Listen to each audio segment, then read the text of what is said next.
দর্শক, আমি বলবো যে একটা দুঃসংবাদ। সংবাদটা কি আগে একটু দেই। এই যে দেখেন, আমি ঢাকা নয়ের স্বতন্ত্র প্রার্থী হিসেবে যে মনোনয়ন আবেদন পত্র দিয়েছিলাম সেটা আপাতত গৃহীত হয়নি, কিন্তু আমরা আপিল করব। আপিল করার প্রক্রিয়া আমরা ইতিমধ্যেই শুরু করেছি। কারণ হিসেবে যেটা নির্বাচন কমিশন বলেছে, আপনারা জানেন যে স্বতন্ত্র প্রার্থীর জন্য বিধি অনুযায়ী 1% ভোটারের স্বাক্ষর নিতে হয়। সেই 1% ভোটারের সংখ্যা যা হয় তার চেয়ে আমরা বেশি স্বাক্ষর সাবমিট করেছি, প্রায় 200 মতো বেশি ছিল। সেখান থেকে ওনারা দৈবচনের মাধ্যমে 10 জনের ভেরিফিকেশন করতে গিয়েছেন, সত্যতা যাচাই করতে গিয়েছেন। সেখানে 8 জনের ওনারা তথ্য সঠিক পেয়েছেন। 2 জনের ক্ষেত্রে ওনারা মানুষটাকে খুঁজে পেয়েছেন, সত্যতা যাচাই করতে পেরেছেন, কিন্তু সেই 2 জন ঢাকা নয়ের ভোটার ছিলেন না, ওনারা জানতেন না ওনারা ঢাকা নয়ের ভোটার। একজনের বাসা খিলগা, খিলগা যেহেতু ঢাকা নয় আর 11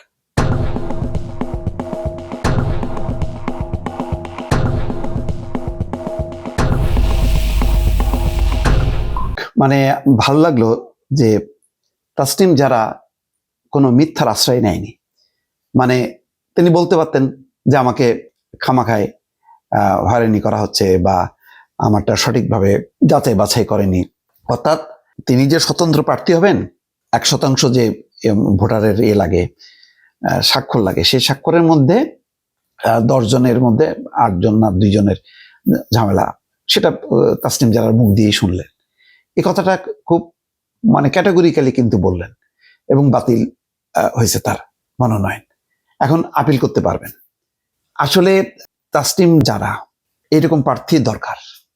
এইসব মুখগুলো যদি পার্লামেন্টে, আমরা সবসময় শুনি তাদের বক্তব্যগুলো, প্রচুর তার সমর্থক এবং এনসিপির যদি বেশ আলোচিত উজ্জ্বল মুখ যদি কয়েকজন থাকে, তার মধ্যে ডাক্তার তাসনিম জারা অন্যতম। অনেক রকম অপপ্রচারের শিকার হয়েছে, তারপরেও কিন্তু মেয়েটা এই 30-31 বছর বয়সী মেয়েটা, বয়স বেশি না, কিন্তু লড়াই করে যাচ্ছেন, প্রতিকূল স্রোতের বিরুদ্ধে লড়াই করে যাচ্ছেন।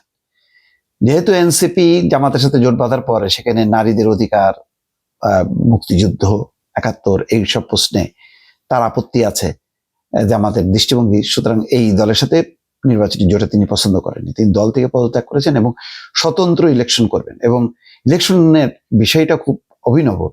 তিনি মানুষের কাছে আহ্বান জানিয়েছেন যে আমি নির্বাচন করব, খরচ 47 লাখ টাকা। সেই টাকাটাও একদিনের 24 ঘন্টা না কত ঘন্টার মধ্যে সেই টাকাও তিনি পেয়েছেন।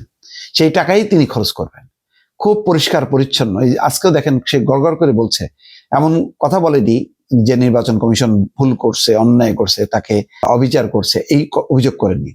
ত্রুটির কথা বলছে, আপিলের সুযোগ আছে, আপিল করবেন।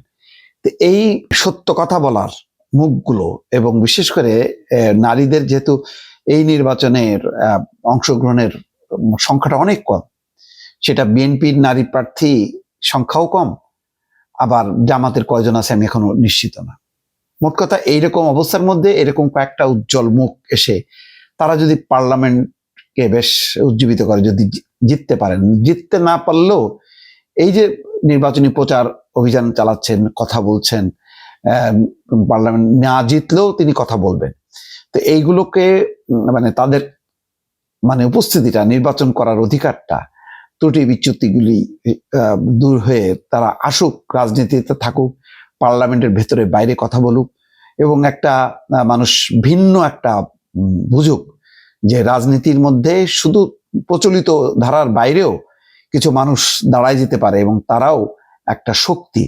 এটার একটা আমি মনে করি প্রতীক হচ্ছে ডাক্তার তাসনিম জারা, যাদের এখন একটা গ্রহণযোগ্যতা আছে সমাজে। এটা আমার মনে হয় রাজনীতিকে সমৃদ্ধ করবে। তাসনিম জারাদের মতন মুখগুলো যদি বেশি বেশি রাজনীতিতে আসে। দর্শক।